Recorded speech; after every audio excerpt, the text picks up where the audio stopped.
લક્ષ્ય ન્યૂઝ, એક નજર, એક લક્ષ્ય। કલોલમાં શ્રીમદ ભાગવત કથાનું ભવ્ય આયોજન ન્યૂ પંચવટી માધવ બંગલોના ગ્રાઉન્ડ ખાતે 7 દિવસીય ધાર્મિક મહોત્સવ। કલોલ શહેરના ન્યૂ પંચવટી વિસ્તારમાં આવેલા માધવ બંગલોના ગ્રાઉન્ડ ખાતે શ્રીમદ ભાગવત કથાનું આયોજન કરવામાં આવ્યું। ધાર્મિક કાર્યક્રમ તારીખ 24 જાન્યુઆરીથી 31 જાન્યુઆરી સુધી યોજાનાર છે, જેમાં મોટી સંખ્યામાં ભક્તો ઉપસ્થિત રહ્યા છે। શ્રીમદ ભાગવત કથામાં પ્રથમ દિવસે તારીખ એટલે કે 24 જાન્યુઆરીના રોજ પોથી યાત્રાનું આયોજન કરવામાં આવ્યું હતું।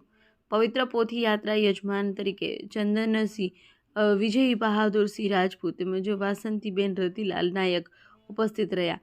પોથી યાત્રા માધવ બંગલોમાં રહેતા ચંદનસિંહ રાજપૂતના નિવાસસ્થાનેથી શરૂ થઈ કથા સ્થળ સુધી પહોંચાડવામાં આવી। પોથી યાત્રા દરમિયાન ડીજેના માધ્યમથી ધાર્મિક ભજનો અને ગીતોની ગુંજ વચ્ચે ભક્તોએ ઉત્સાહભેર ભાગ લીધો હતો। સમગ્ર વિસ્તાર ભક્તિમય વાતાવરણથી ગુંજી ઉઠ્યો હતો। લક્ષ્ય ન્યૂઝ સંજય નાયક। હું ચંદન સિંહ વિજય બહાદુર સિંહ રાજપૂત। આજથી ભાગવત કથા ચાલુ થાય છે। 7 દિવસ ભાગવત કથા ચાલશે। અમારા કથાવાચક જે છે નરેશભાઈ દવે છે। 31 તારીખે એનો પૂર્ણાહુતિ છે।